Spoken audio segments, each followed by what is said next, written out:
bonjour à tous. On va démarrer du coup avec ce nouveau webinaire sur le plan Un jeune, une solution.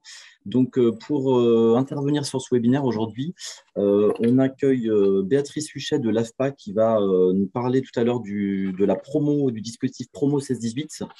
On a également Stéphanie Leroy de la DRETS, Pays de la Loire. On a Benoît Drapeau de l'Association régionale des missions locales, Céline Nubart de Pôle emploi et puis Laure Brettinière de Cap emploi. Vous pouvez poser des questions dans le chat. Ma collègue Claire Lachaud jettera un œil sur le chat et puis interviendra pour relayer vos questions auprès des intervenants. Donc, on démarre ce webinaire avec un focus sur le dispositif Promo 16-18 et avec une petite vidéo qu'on vous lance. Et puis ensuite, on donne la parole à Béatrice Huchet de l'AFPA. À tout de suite.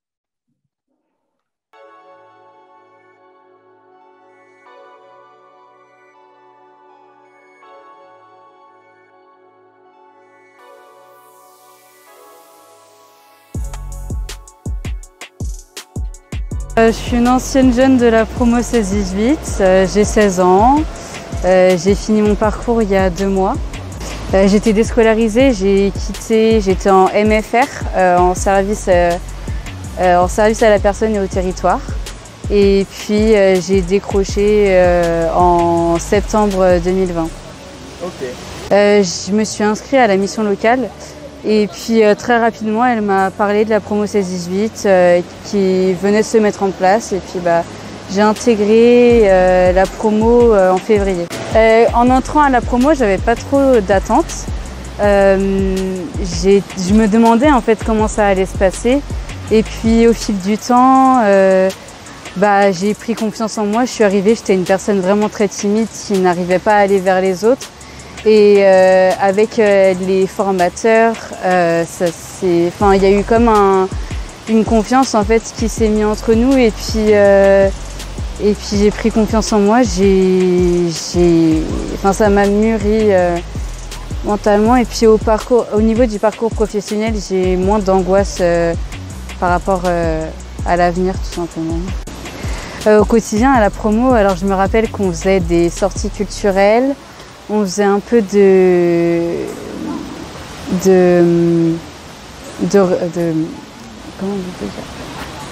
remise à niveau, de la remise à niveau. Et puis voilà, on faisait plein d'activités culturelles aussi. J'ai intégré une autre formation d'orientation à l'école de la deuxième chance. Là, j'ai des stages en vue. En apprentissage, je conseille la promo, oui. Pourquoi ?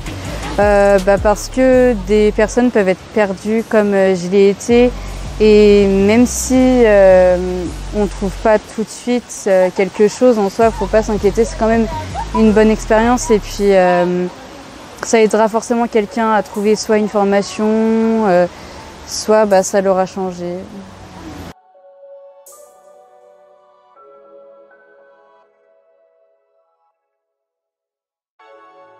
Béatrice, vous allez pouvoir nous en dire plus sur ce dispositif Promo 16-18 et puis moi je partage le support de présentation. Très bien. Merci. Donc je ne sais pas si vous voyez le diaporama, peut-être pas encore. Pas encore, je le partage une petite seconde. Bien sûr. Voilà, normalement vous devez le... Très bien. En tout cas, bonjour à tous. Donc Béatrice Huchet, je suis chargée de projet à la direction régionale AFPA Pays de la Loire, coordinatrice de certains dispositifs d'accompagnement, dont Promo 16-18, que je vais vous présenter ce matin.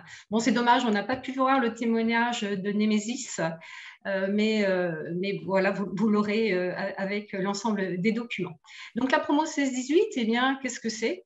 C'est un dispositif effectivement qui a été déployé au niveau national depuis décembre 2020, l'État ayant mandaté l'AFPA pour effectivement déployer ce dispositif qui est dédié aux jeunes décrocheurs de 16 à 18 ans qui sont concernés par l'obligation de formation. Et c'est donc un dispositif qui s'inscrit dans le cadre du plan Un jeune, une solution, et qui vient compléter la palette des dispositifs déjà mis en œuvre par les conseils régionaux et l'éducation nationale pour lutter contre le décrochage scolaire. Alors, ce programme 16-18, un promo 16-18, eh bien, c'est un programme de mobilisation innovant qui dure 13 semaines et qui est vraiment conçu comme un SAS pour ces jeunes décrocheurs afin de leur permettre de développer leur capacité à se projeter, de les réconcilier avec leur avenir et bien sûr d'acquérir des compétences socles. L'objectif, c'est vraiment de permettre à ces jeunes de concrétiser un projet d'insertion sociale et professionnelle et bien sûr de poursuivre dans une des solutions existantes sur le territoire. Alors ce dispositif, eh bien, il s'appuie aussi sur un consortium inédit d'acteurs et de partenaires de l'accompagnement social, de l'éducation, de la formation, du parrainage, du sport, de la culture. On regardera de façon un petit peu plus précise ces éléments-là. Et puis, bien sûr, il s'appuie aussi sur un lien privilégié avec les prescripteurs essentiels que sont les missions locales et les CIO. Alors, il y a un petit zoom qui apparaît là, chiffré, qui indique, alors bon, pas de souci, c'est voilà, un petit zoom qui permet d'avoir quelques éléments chiffrés sur les objectifs nationaux. On est bien sur des objectifs nationaux. 35 000 jeunes attendus entre 2020 et 2022 qui peuvent aller vers 100 centres de proximité AFPA pour une durée moyenne de 4 mois de parcours. Et nous avons un objectif de suite de parcours qui est attendu, 70% de sorties positives et dynamiques. Et on regardera de façon plus précise, eh bien, on propose aux jeunes qui sont sortis sans solution un accompagnement à 6 mois. On va regarder maintenant de façon plus précise ce qu'est ce parcours. Il est finalement conçu en 4 étapes que vous voyez là sur l'écran. Alors, bien évidemment, lien privilégié, je disais, avec les missions locales et avec les CIO qui repèrent les jeunes et qui prescrivent ces jeunes vers la promo 16-18. Et nous allons donc accueillir ces jeunes ensuite sur 4 étapes, l'étape d'engagement, l'étape de construction, d'initiation et de préparation. La première étape est importante, elle dure 1 semaine et c'est une étape d'engagement qui permet aux jeunes de se rendre compte de ce qu'est la promo, de leur donner l'envie et le goût de s'engager dans le dispositif. Ils ont la possibilité d'adhérer ou de ne pas adhérer, bien évidemment, à ce dispositif. Le deuxième temps, la deuxième phase qu'on appelle construction, elle est structurée, vous voyez, en 2 temps. 2 semaines qui vont permettre déjà à ces jeunes de se centrer sur eux, sur leurs compétences, sur leurs acquis, mais aussi de partager avec les autres et surtout de retisser ou tisser un lien, une relation de confiance. La période que vous voyez un petit peu là en bleu, qui est ce que nous appelons la période ou la phase d'initiation, aujourd'hui, malheureusement, elle n'est pas mise en œuvre eu égard à la crise sanitaire, puisque c'est 2 semaines qui sont proposées aux jeunes et qui leur permettent de s'éloigner de leur environnement, de leur lieu de résidence. Et ces jeunes sont accueillis dans ce que nous appelons des villages initiatives jeunesse pour vivre un séjour d'émancipation, une expérience d'émancipation. Bon, nous espérons bien évidemment que cette phase d'initiation sera très, très prochainement proposée à ces jeunes, puisque c'est quelque chose en tout cas qui leur plaît.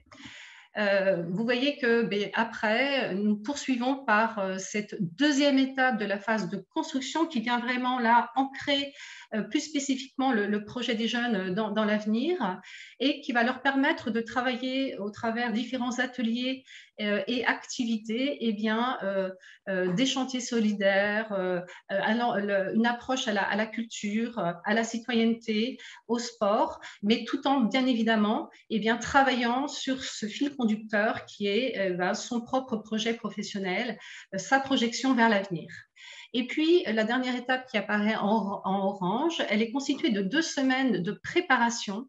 Et là, c'est vraiment, on vient poser effectivement avec l'ensemble des partenaires les poursuites de parcours qui sont envisagées pour ces jeunes et on vient effectivement sécuriser les passerelles vers la suite de ce promo 16-18. Donc du coup, on peut peut-être passer effectivement à la slide suivante, Bertrand. Un petit zoom sur effectivement pour vous rappeler les objectifs et quel contenu. On est bien sur un parcours finalement sécurisé, progressif et personnalisé qui permet à ces jeunes vraiment, c'est vraiment ça l'idée phare, de les réconcilier avec le champ des possibles sur leur propre avenir. Souvent, ce sont des jeunes qui ont complètement perdu confiance en eux, en l'institution, qui sont sortis de l'école très jeunes, sans rien.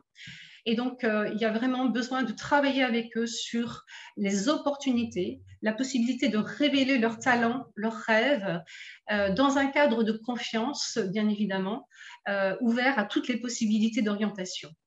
L'idée, c'est aussi de les guider vers l'autonomie, ça c'est effectivement essentiel, en développant leur confiance en eux, leur estime, leur ambition, surtout leur capacité d'agir.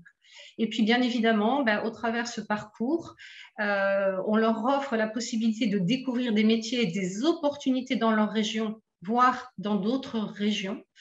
L'idée, c'est aussi de leur permettre de s'approprier ce que sont leurs forces et leurs compétences.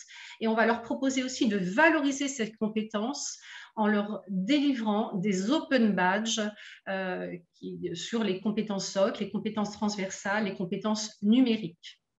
Alors, pour faire ça, effectivement, il y a toute une ingénierie pédagogique qui a été conçue un petit peu de façon innovante, puisqu'elle vient combiner des intentions pédagogiques et des ateliers thématiques.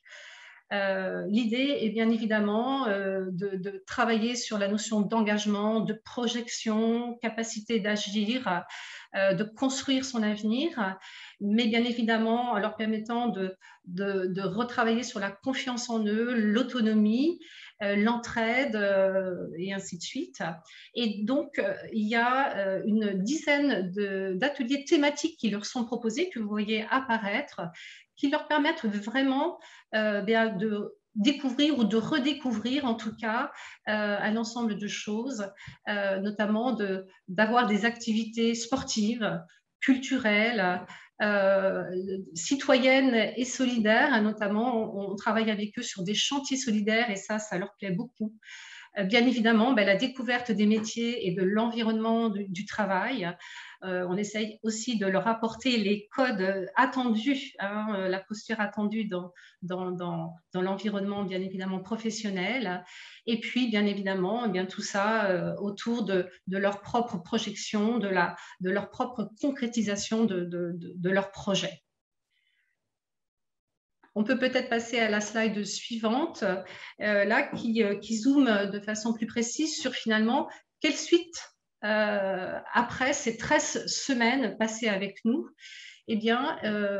Aujourd'hui, effectivement, nous avons un peu de recul par rapport à ces 6 mois, ce premier semestre de déploiement promo 16-18.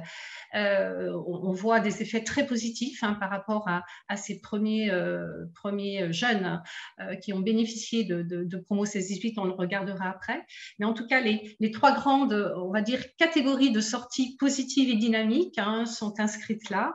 Bien évidemment, ils peuvent poursuivre soit en emploi, en parcours emploi, alors souvent en contrat en alternance. Alors, on a quelques CDI, bien évidemment des CDD, des services civiques. On a aussi des jeunes qui poursuivent dans des parcours de formation, alors avec une réintégration en scolarité, mais bien évidemment aussi vers de la formation préqualifiante et qualifiante, du prépa-apprentissage, en tout cas tous ces dispositifs qui sont aujourd'hui aussi ouverts dans notre région. Et puis, des poursuites en parcours d'accompagnement renforcé tels que Garantie Jeunes, l'école de la deuxième chance, l'EPID, le service militaire volontaire. En tout cas, ces dispositifs qui vont vraiment permettre aux jeunes là, d'être accompagnés de façon renforcée et d'aller vers une sortie positive. Et puis, tous ces jeunes qui, à l'issue de ces 13 semaines, n'ont pas concrétisé quelque chose de suffisamment sécurisé, vont être accompagnés dans un nouveau parcours, un suivi accompagnement à 6 mois qui va combiner bien évidemment des interactions avec le prescripteur durant effectivement cette période. Et Madame Huchet, si je peux me permettre, on a 2 questions dans le chat. Oui. Une personne demande si vous pouvez préciser ce que sont les open badges. Alors, les open badges, ce sont comment vous dire ça?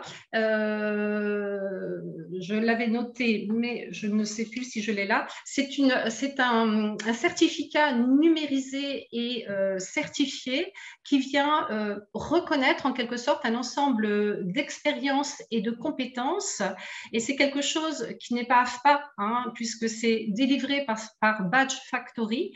C'est quelque chose aujourd'hui qui va permettre aux jeunes de valider au fur et à mesure de son parcours, eh bien, un ensemble de reconnaissances en quelque sorte. Et ça, c'est quelque chose qui est aujourd'hui connu et partagé par les entreprises, par l'environnement professionnel. Et donc, il va pouvoir acquérir ces badges au fur et à mesure de ce parcours. Merci. Juste une autre petite question par rapport aux jeunes en situation de handicap. Est-ce qu'ils peuvent bénéficier de ce dispositif? Bien évidemment. Bien évidemment, là, de toute façon, il y a, comment dirais-je, c'est bien nos prescripteurs, hein, et notamment la mission locale, qui va valider en quelque sorte la prescription, hein, eu égard bien sûr à l'obligation de formation, et qui va pouvoir eh bien, valider l'intégration en promo 16-18. Aucun souci. Merci. Donc, du coup, voilà, petit zoom là sur Promo 16-18 en Pays de la Loire. Hein. Nous avons déployé ce dispositif dans 5 centres ligériens. Vous les voyez là, 2 en Loire-Atlantique, 1 à Angers, 1 au Mans, 1 à La Roche-sur-Yon.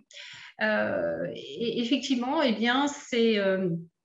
ce promo 16-18, bien sûr, s'appuie sur une équipe dédiée avec un responsable promo, avec moniteur éducateur, avec un conseiller d'insertion professionnelle, avec des formateurs prêts, bien évidemment dans chaque centre. Aujourd'hui, en Pays de la Loire, eh bien, c'est plus de 2000 places qui sont offertes pour l'année 2021. Pour donc ces jeunes décrocheurs 16 ans à 18 ans, avec un public un peu nouveau pour l'AFPA, hein, puisque nous accueillons des mineurs, avec une entrée programmée tous les 15 jours dans chaque centre qui sont mentionnés là, mais avec aussi une certaine forme de souplesse et d'agilité proposée. Et si je regarde de façon plus précise, eh bien, à date, nous avons accueilli 202 jeunes mineurs dans l'ensemble de ces centres. 77% sont sortis du dispositif aujourd'hui.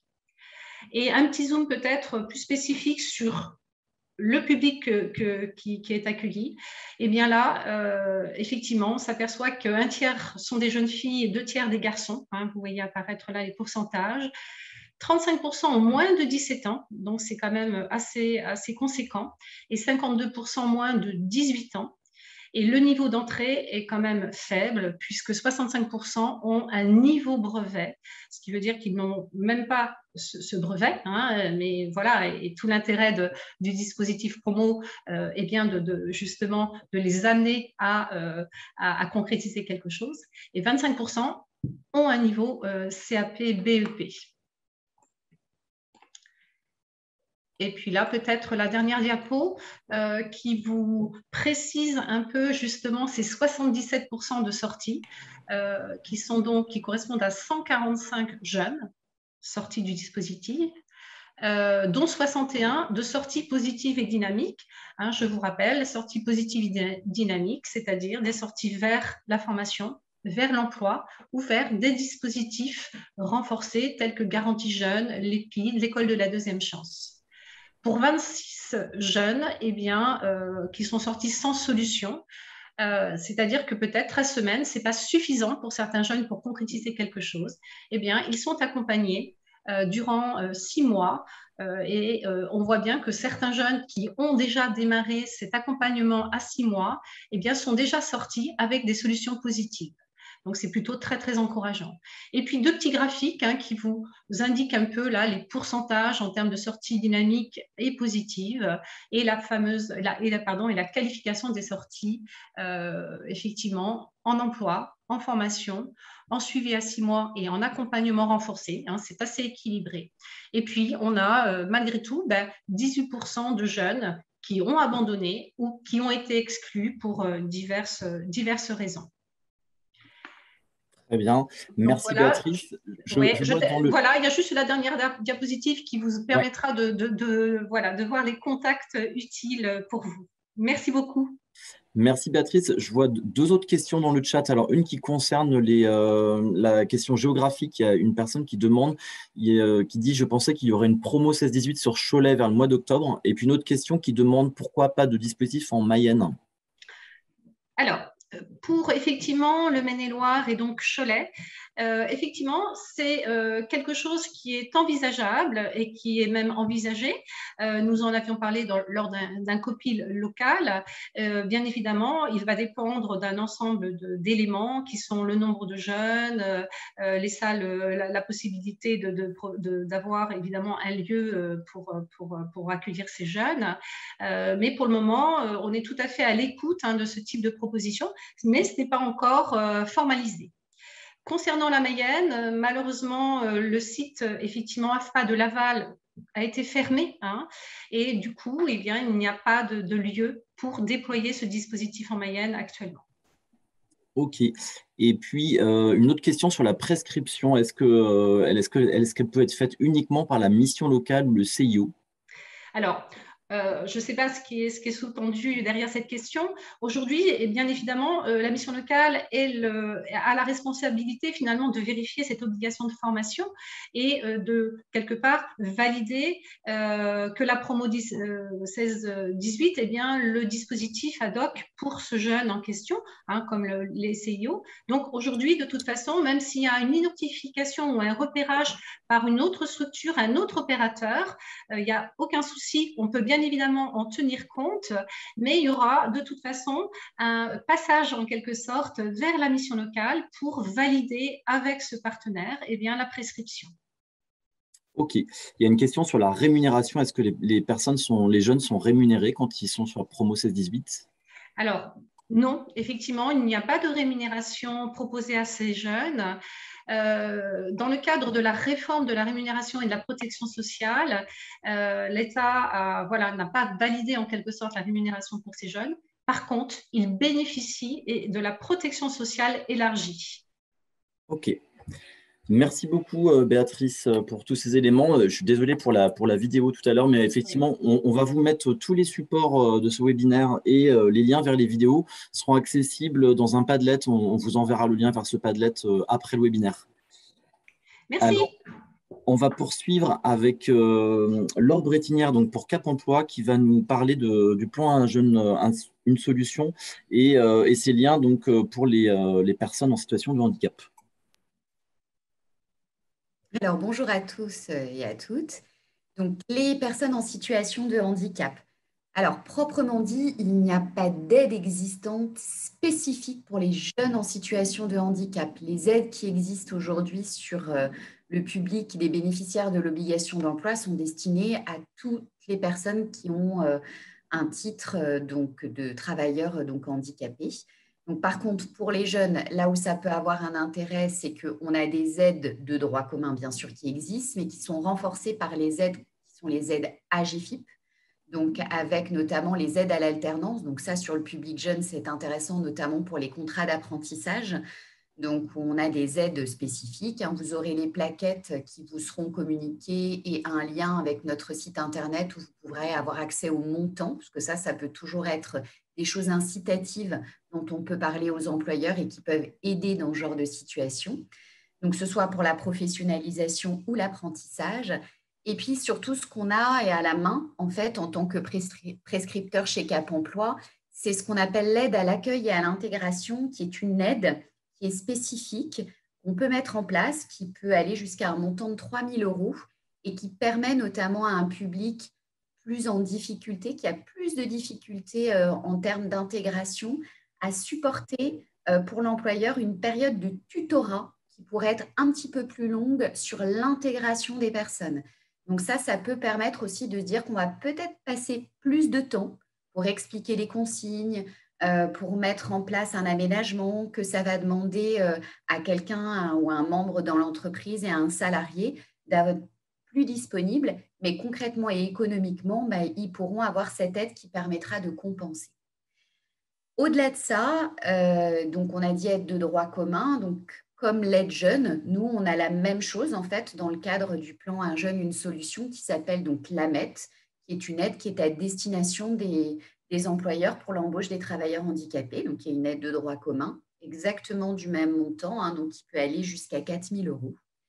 Et ce qu'il faut surtout retenir, et c'est ça qui est important par rapport aux jeunes en situation de handicap, c'est que nous, on est présent vraiment sur ce côté de l'intégration.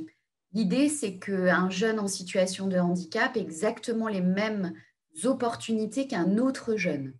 Donc, concrètement, on est là pour intervenir. On a des équipes en place qui interviennent au moment de l'intégration, qui vont préparer cette intégration et qui vont faire en sorte de sécuriser la période d'essai du jeune en situation de handicap par ce qu'on appelle des aménagements de poste, mais ces aménagements, ils peuvent être matériels, ils peuvent aussi être des aménagements qui peuvent être liés à des consignes de travail, à des éléments pour pouvoir travailler ensemble sur l'intégration de la personne en situation de handicap, donc, et notamment la lourdeur de handicap, qui est un accès possible qui peut donner lieu effectivement à donc une aide financière.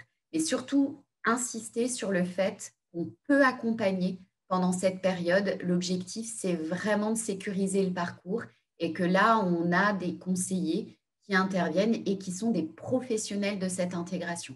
Donc, c'est vraiment ça sur lequel, l'accent sur lequel je souhaitais insister aujourd'hui, c'est que les mêmes chances, qu'on soit une personne en situation de handicap jeune ou un jeune de façon classique.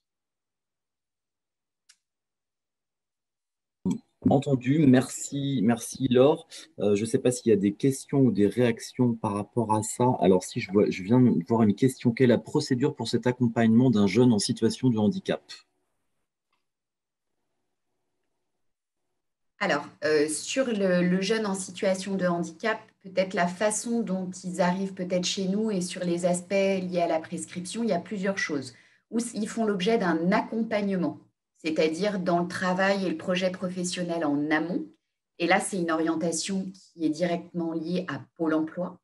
Par contre, autrement, on peut avoir la possibilité de mettre en place ces aides, c'est directement l'employeur qui nous appelle. Là, quand l'employeur il a déjà identifié une personne qu'il souhaite intégrer dans son entreprise, eh bien, c'est l'employeur qui peut nous appeler directement pour la mise en œuvre ou travailler ou ensemble cette intégration.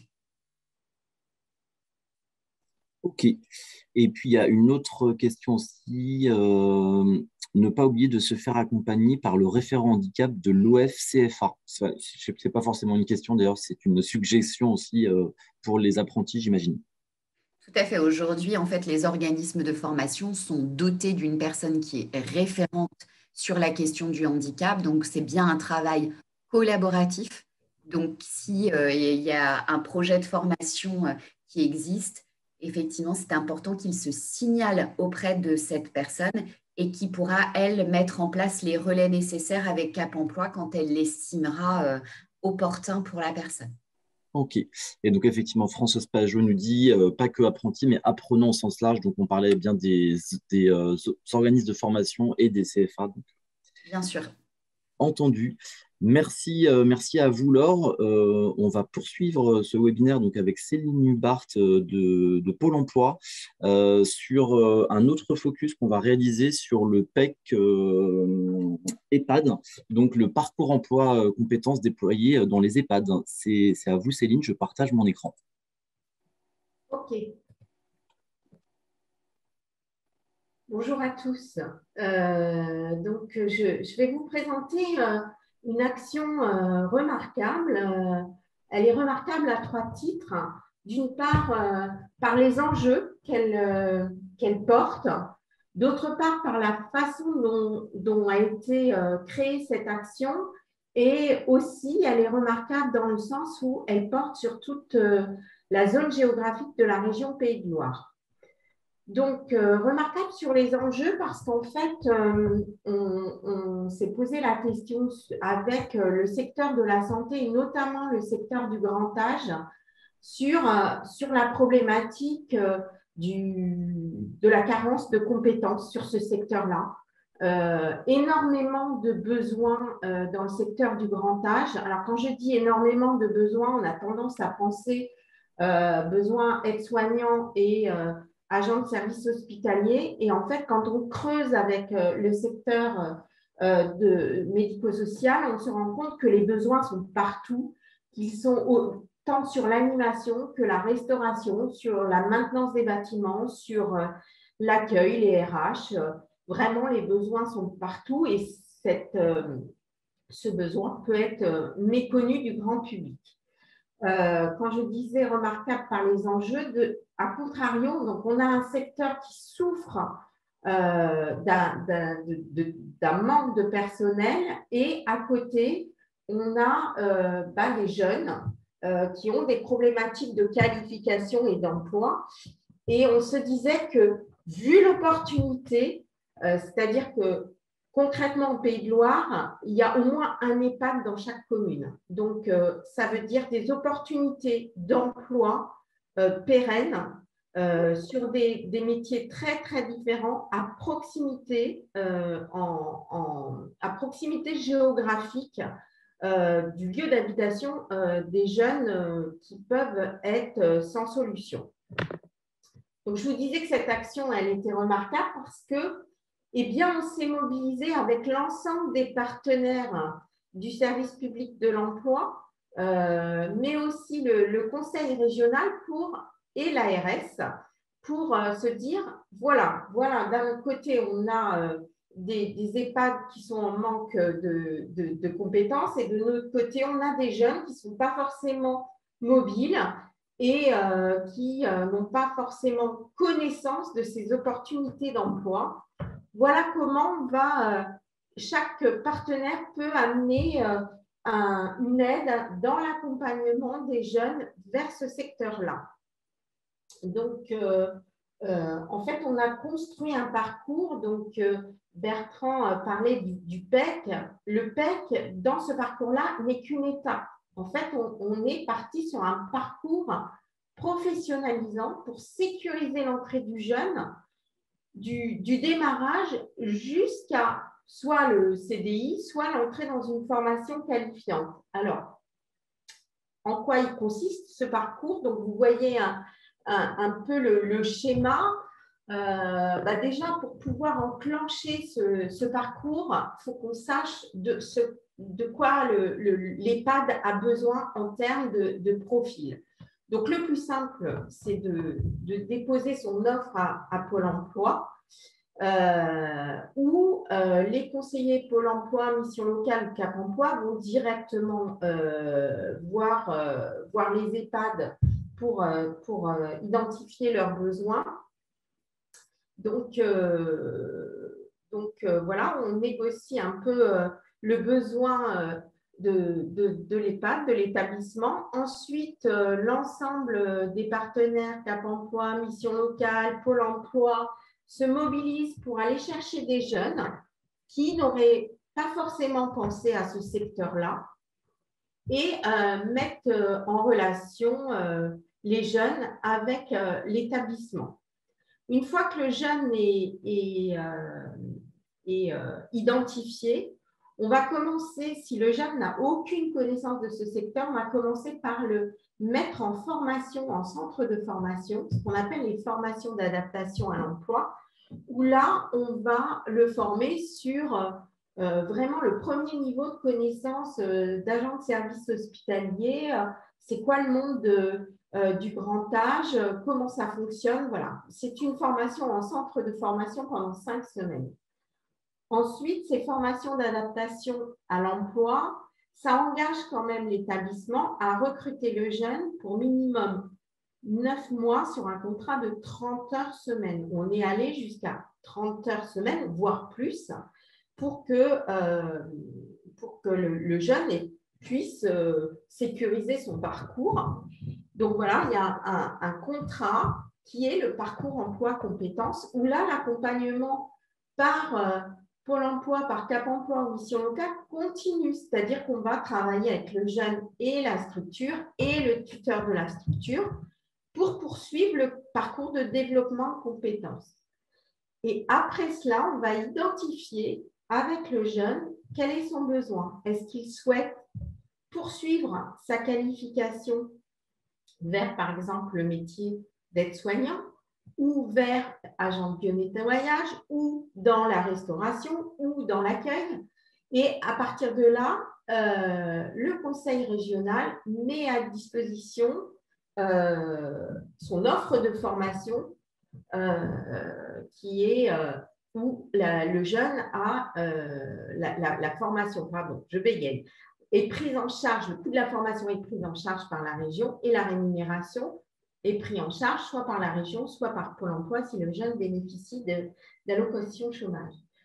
Donc, soit il souhaite se professionnaliser, se qualifier, soit tout bonnement, il souhaite se maintenir dans le poste parce que durant ce parcours, eh bien, il se sent à l'aise sur un poste d'agent de service hospitalier ou il avait déjà des compétences dans la restauration. Et là, on lui propose, l'établissement lui propose de poursuivre soit avec un nouveau parcours emploi compétences sous forme de CDI, soit en CDI classique.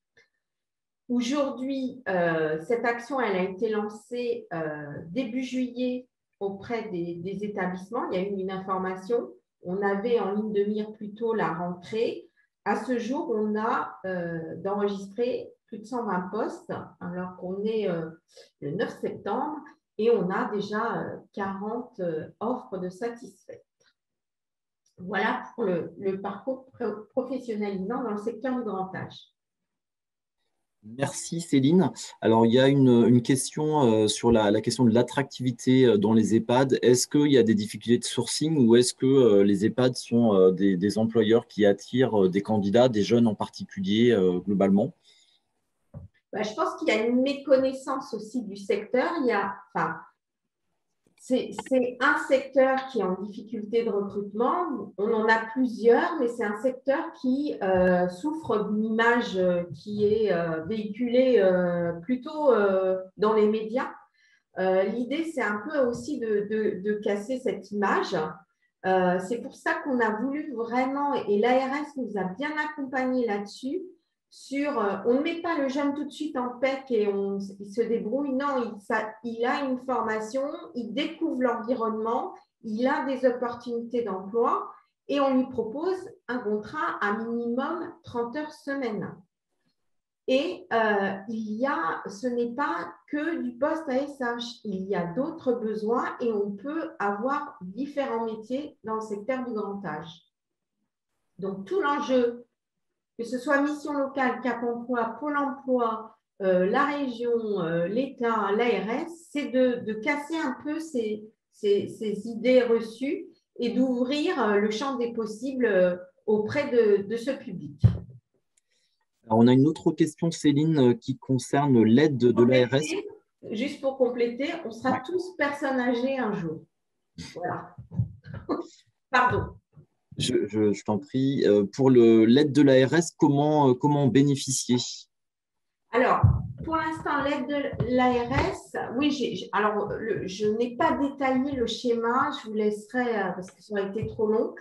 L'aide de l'ARS, c'est pour un PEC jeune pour un contrat de 9 mois minimum à minimum 30 heures semaine.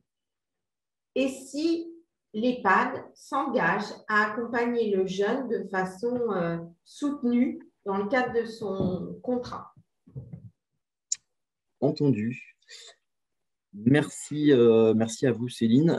Donc on va poursuivre ce webinaire en revenant, là on a fait un focus sur un certain nombre de mesures, sur des publics spécifiques, et on va revenir sur les enjeux de ce plan, donc le plan Un jeune, une solution, qui a été lancé il y a à peu près un an.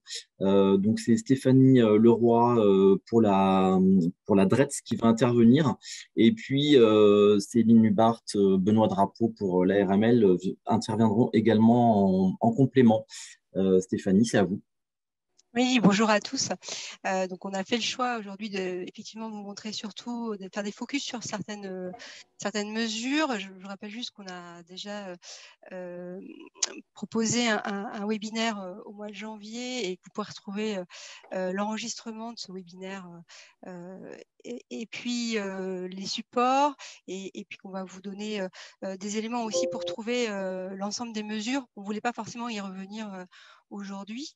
Donc, un petit rappel sur ce qu'est le plan Un jeune, une solution. Donc, le plan Un jeune, une solution, il a été lancé l'année dernière en septembre 2020. C'était une réponse en fait à la crise sanitaire et puis à la crise économique qui en a découlé. L'idée, c'était vraiment c'est un des volets du plan de relance France Relance qui est axé sur les jeunes, parce qu'en fait, le constat a été que les jeunes avaient le plus en fait souffert de la crise sanitaire. Donc voilà. Donc l'idée, c'était de pouvoir proposer une palette de solutions, un ensemble de solutions pour répondre à la diversité des besoins des jeunes, qu'ils soient très proches de l'emploi, qu'ils en soient un petit peu plus éloignés. Donc l'idée, c'est ça. Il y a vraiment 3 axes distincts que je vous rappelle. Donc le premier axe a pour objet de faciliter l'entrée dans l'emploi grâce à des aides incitatives à l'embauche. On pourrait aussi préciser incitatives à l'embauche, mais aussi à l'engagement, puisque là-dedans, on peut aussi indiquer, par exemple, le service civique. Donc voilà, c'était toutes les aides qui concernaient l'embauche directe ou également les aides à l'alternance. Le deuxième axe est plutôt sur un objectif d'orientation et de formation vers des secteurs stratégiques et porteurs. Et le dernier axe, c'est plutôt accompagner les jeunes les plus éloignés de l'emploi par un certain nombre de mesures qui sont proposées par les missions locales, par Cap Emploi, par Pôle Emploi, mais également l'AFPA, comme cela vous a été présenté tout à l'heure, ou par l'APEC pour les jeunes diplômés. Donc, comme je vous disais, on ne va pas rentrer dans le détail par rapport à toutes ces mesures. Ce qu'on peut vous indiquer, c'est qu'il y a des outils qui ont été mis en place, notamment la plateforme Un jeune, une solution. Vous avez le lien ici pour aller sur cette plateforme. Si vous ne la connaissez pas, alors c'est une plateforme qui a 2 clés d'entrée. Une clé d'entrée plutôt pour les jeunes et leurs familles, mais également les structures d'accompagnement, qui permet justement de découvrir l'ensemble des mesures, qui permet aussi pour les jeunes, par exemple, de pouvoir calculer éventuellement leurs droits, mais de trouver aussi des offres d'emploi, de stage, de services civiques. Et pour les employeurs, ça va être aussi la possibilité de présenter également des offres d'emploi et d'être recontacté. Voilà, donc il y a un ensemble d'éléments qui sont disponibles sur cette plateforme Une solution. Ça vous permettra d'approfondir. Et au niveau régional, dans les Pays de la Loire, nous avons mis en place un guide qui est plutôt du coup destiné aux employeurs pour leur indiquer quelles aides existaient. Donc, elle est disponible. Enfin, ce guide, pardon, est disponible sur le site de l'adresse. Voilà. Je veux bien que. Donc, juste un petit rappel. Hein, l'idée aujourd'hui, donc en septembre 2021, donc un an après le lancement du plan Un jeune, une solution, c'était vous faire un petit rappel du contexte. Donc là, je vais passer la parole à Céline.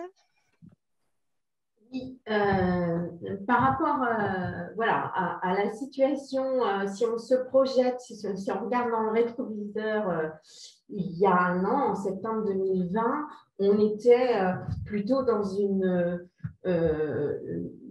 zone où on ne savait pas où on allait aller. On parlait peut-être de chômage de masse. Voilà, septembre 2021, on en est où? Eh bien, on est sur une situation économique qui s'améliore et une baisse conséquente de la demande d'emploi sur un an, puisqu'on a une baisse de moins 22,5%. Au niveau national, il y a une baisse, mais elle est beaucoup moins marquée. Et cette baisse, elle profite à quasi tout l'ensemble des publics, hormis les demandeurs d'emploi de longue durée. Donc, voilà, ce mouvement ne profite pas aux publics les plus en difficulté. On a un taux de chômage qui se stabilise à 6,9%, donc quasi presque à ce qu'on connaissait avant la crise Covid. Et l'emploi salarié et l'emploi intérimaire qui se reconstituent, puisqu'on est une région fortement marquée par l'intérim. Donc, on est sur un niveau d'emploi proche du niveau pré-crise. Et donc, pour les jeunes, cette embellie, on le voit sur les demandeurs d'emploi de moins de 26 ans. Alors, je pense qu'il y a eu une faute.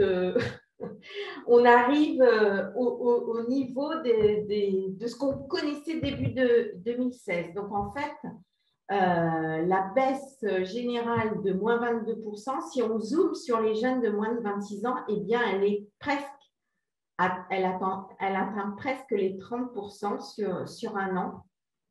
Donc, cette baisse, elle s'explique bien sûr par la reprise économique. On parlait tout à l'heure du secteur de la santé qui était un secteur en tension, mais il y en a d'autres. Donc, on a des secteurs qui recrutent énormément. Et puis, une forte mobilisation des acteurs de l'insertion sur le public jeune. Donc, on peut dire que le plan Un jeune, une solution porte ses fruits depuis qu'il est mis en place. Voilà. On a quelques petites questions dans le chat. Je me permets de vous les poser. Est-ce que le plan Un jeune, une solution a une date de fin de mesure?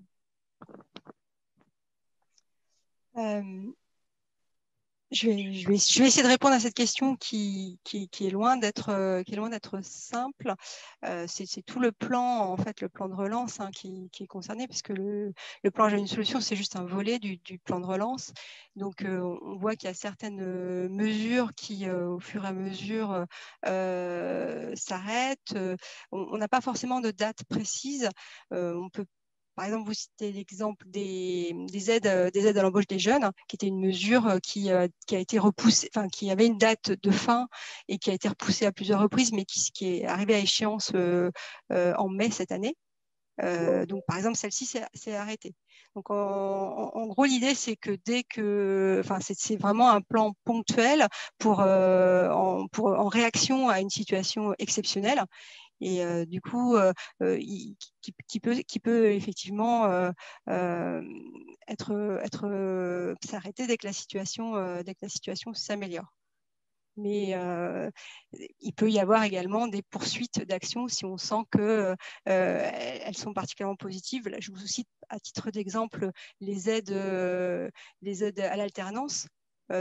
Qui ont été, il y a une annonce du Premier ministre très récemment qui indiquait qu'elles étaient prolongées jusqu'en 2022, jusqu'à juin 2022. Merci. On a une autre question concernant les aides de l'ARS. Comment en bénéficier? Je réponds ou tu réponds, Céline, là-dessus? Alors, je ne sais pas, je n'ai peut-être pas été claire tout à l'heure sur les conditions ou qu'est-ce qu'il faut faire pour bénéficier de cette aide? Il faut peut-être préciser bien que c'est une aide, l'aide de l'ARS, c'est bien pour les EHPAD. Donc, je ne sais pas qui pose la question. En fait, c'est donc dans le cadre du dispositif que je vous ai présenté tout à l'heure. Si c'est un établissement, alors EHPAD, SIAD, hébergement de personnes en situation, enfin handicapées, qui met en place un contrat parcours emploi compétences pour un jeune, et si ce contrat est de au minimum 9 mois et au minimum de 30 heures semaine. Et une fois que le jeune est recruté, l'établissement se tourne vers l'ARS, transmet la convention PEC pour justifier de cette embauche, et l'aide forfaitaire est déclenchée par l'ARS. C'est bien une démarche de la structure vers l'ARS. Je ne sais pas si j'ai répondu à la question. Oui, et je pense, merci. Une autre question par rapport aux employeurs. Est-ce que vous savez s'ils utilisent la plateforme La plateforme d'un jeune, une solution, du coup, est-ce que vous avez eu des données là-dessus? Ouais, effectivement. Alors Stéphanie, je te laisse peut-être répondre. Bah, je n'ai pas les éléments sur les consultations. Moi non plus, je ne peux pas vous répondre. Alors, par contre, ce qui est sûr, c'est que alors, je n'ai pas les stats à aujourd'hui, mais vous pourrez les voir en allant sur la plateforme. C'est qu'on a un nombre très, très important d'entreprises qui s'engagent sur la jeunesse, donc qui mettent leurs coordonnées et qui expliquent en quoi elles s'engagent, c'est-à-dire opportunité de temps, contrat d'apprentissage, ou de contrat en alternance en général, vraiment sur les engagements des entreprises. Vous avez un pavé sur toutes les entreprises qui s'engagent pour la jeunesse. Et puis, sur les offres d'emploi, vous avez toutes les offres qui sont où l'offre, la candidature jeune est bienvenue. C'est en ça qu'ils s'engagent. Entendu, merci. Alors, on va peut-être passer à la slide suivante avec Benoît Drapeau sur les éléments chiffrés en Pays de Loire. Et puis, on prendra les dernières questions ensuite, donc n'hésitez pas à continuer à réagir. Bonjour à toutes et tous. Donc, Benoît Drapeau, directeur de l'association des missions locales. Au regard des échanges et des présentations précédentes, il y a quelques questions dans le chat sur effectivement la précarité des jeunes. Il y a quelques chiffres effectivement qui sont significatifs, et puis je présenterai aussi les aides qui existent aujourd'hui pour les jeunes en termes de ressources. Concernant l'emploi, donc dans une solution, il y a plus de 22 200 demandeurs d'emploi qui ont retrouvé un emploi avec des aides à l'embauche qui ont été très significatives, alors qui concernent à la fois le volet marchand et non marchand, particulièrement sur les quartiers avec les emplois Front Plus. L'alternance, là aussi, montre effectivement tout l'intérêt pour les employeurs de ce type de dispositif, donc particulièrement l'apprentissage, puisqu'on n'est pas loin de 32 000 primes d'apprentissage qui ont été distribuées, ce qui correspond au volume de jeunes en Pays de Loire qui sont en situation d'alternance avec les contrats de professionnalisation. Concernant la formation, là aussi, il y a un nombre de places qui est très conséquent avec des secteurs qui sont en demande aujourd'hui, effectivement, de personnes formées. On peut assez naturellement penser au secteur du numérique, mais il y a aussi d'autres secteurs qu'on vous communiquera dans le chat ou en complément. Ces formations, donc, pour les jeunes, c'est plus de 8000 jeunes ligériens qui ont pu intégrer une formation financée à la fois par Pôle emploi, la région, l'État ou les OPCO. Concernant l'accompagnement, le service de public de l'emploi s'est fortement mobilisé pour permettre effectivement des accompagnements dits intensifs de jeunes.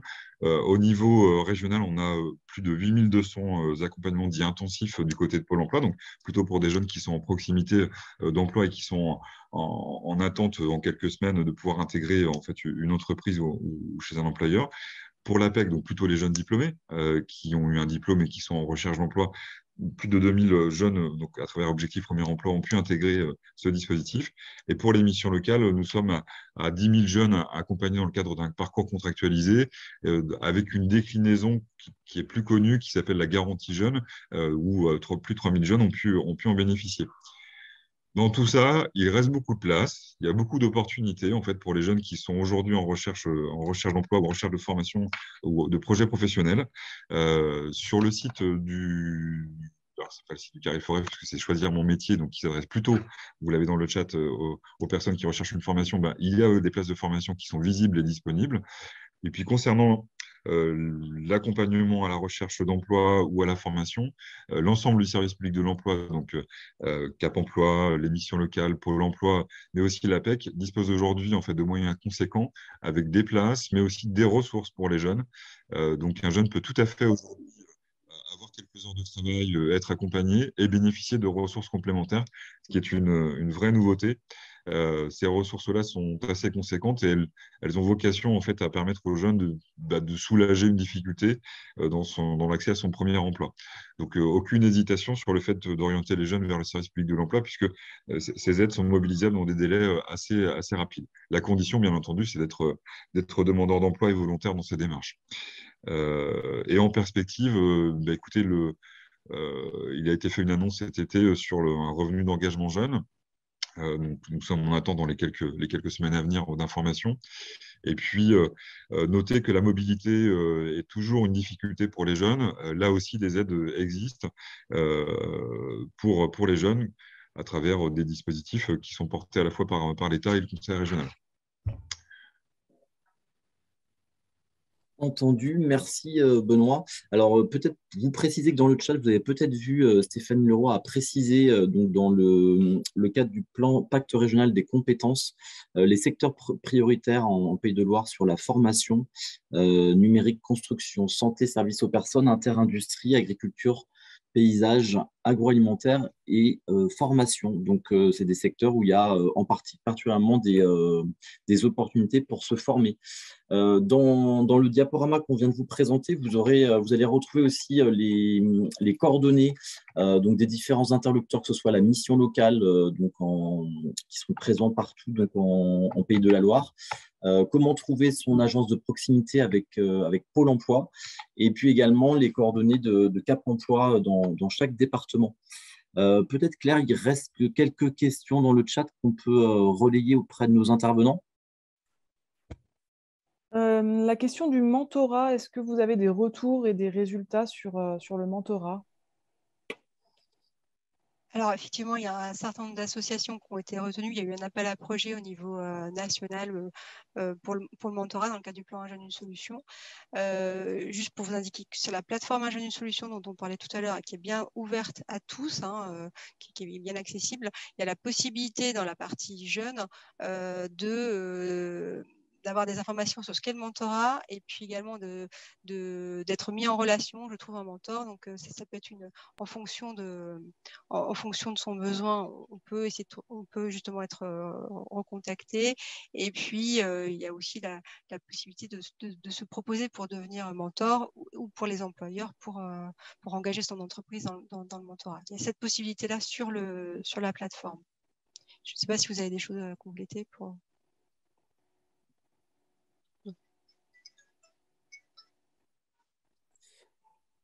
Ok, on n'a pas d'autres réactions pour le moment dans le chat. Alors peut-être vous préciser qu'on va vous envoyer un lien vers ce Padlet, donc dans lequel, comme disait tout à l'heure Stéphanie, on va voir le replay du webinaire du mois de janvier, les liens vers les plateformes et puis les liens vers les supports. On va essayer aussi d'inclure la vidéo de Mimesis, donc la jeune sur laquelle l'AFPA avait réalisé une vidéo pour donc une participante au dispositif Promo 16-18. S'il n'y a pas d'autres réactions, on va pouvoir s'en tenir là, sauf si vous aviez, du côté des intervenants, vous aviez d'autres messages forts à passer en cette fin de webinaire.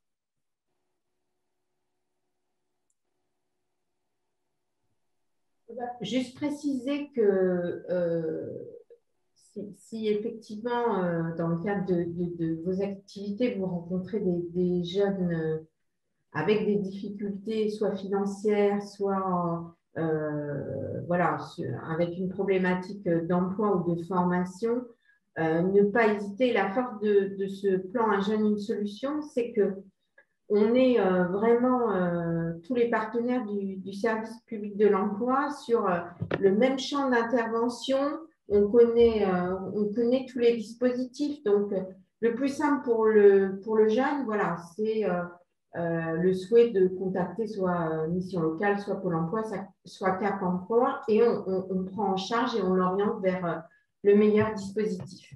Donc, ne pas hésiter voilà, à nous envoyer des jeunes qui se trouveraient en difficulté. Ok. Alors, effectivement, une autre réaction par rapport à la promo 16-18 en Mayenne.